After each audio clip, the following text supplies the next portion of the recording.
আসসালামু আলাইকুম বন্ধুরা, আপনারা সকলে কেমন আছেন? তো বন্ধুরা, নেইমার জুনিয়রের হাঁটুতে যে অস্ত্রোপচার হয়েছে, নেইমার জুনিয়র কি 2026 বিশ্বকাপ খেলতে পারবে? সবার মনে এটা প্রশ্ন।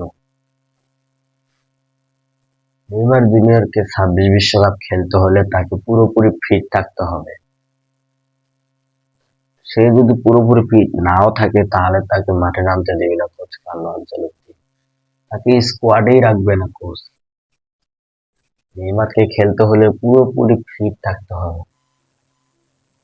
তাহলে বন্ধুরা আপনারা দেখেন, নেইমার জুনিয়রের হাঁটুতে অস্ত্রোপচার হয়েছে। সে খেলতেও পারে, নাও খেলতে পারে।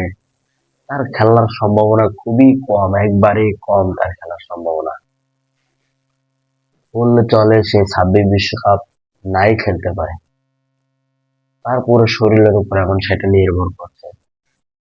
তাকে যদি খেলতে হয় 2026 বিশ্বকাপ, তাহলে তাকে পুরোপুরি ফিট থাকতে হবে। পুরোপুরি ফিট না হলে সে কোনো মতেই মাঠে নামতে পারবে না। আর যদি সে ফিট থাকে তাহলে তাকে স্কোয়াডে জায়গা দিবে কোচ কার্লো আনচেলত্তি। এটা নিয়ে কোনো সন্দেহ নেই। এই যে ভাই, ব্রাজিল এখন কঠিন প্রতিপক্ষের সাথে খেলবে, যেমন মরক্কো। মরক্কো কিন্তু কঠিন একটি প্রতিপক্ষ ব্রাজিলের জন্য। ব্রাজিলকে যদি দ্বিতীয় রাউন্ডে যেতে হয় তাহলে কিন্তু একমাত্র কঠিন প্রতিপক্ষ হিসেবে দাঁড়িয়ে থাকবে মরক্কো। মরক্কোকে হারাতে পারলেই কিন্তু ব্রাজিলের আর কোনো বাধা থাকবে না প্রথম রাউন্ডে। এই মরক্কোর বিপক্ষে নামতে হলে কঠিন স্কোয়াড নিয়ে নামতে হবে, ভালো ভালো প্লেয়ার নিয়ে নামতে হবে, দলে ভালো প্লেয়ারকে রাখতে হবে। যেমন দেখুন, ভিনিসিয়াস জুনিয়র, রাফিনা, অ্যান্টনিকে ভাই এবার কোচ কার্লো আনচেলত্তি পুরো দলেই রাখলেন না। অ্যান্টনি কত একটি ভালো প্লেয়ার ছিল, তাকে দলে রাখা হয়নি। সিলভাকেও দলে রাখা হয়নি।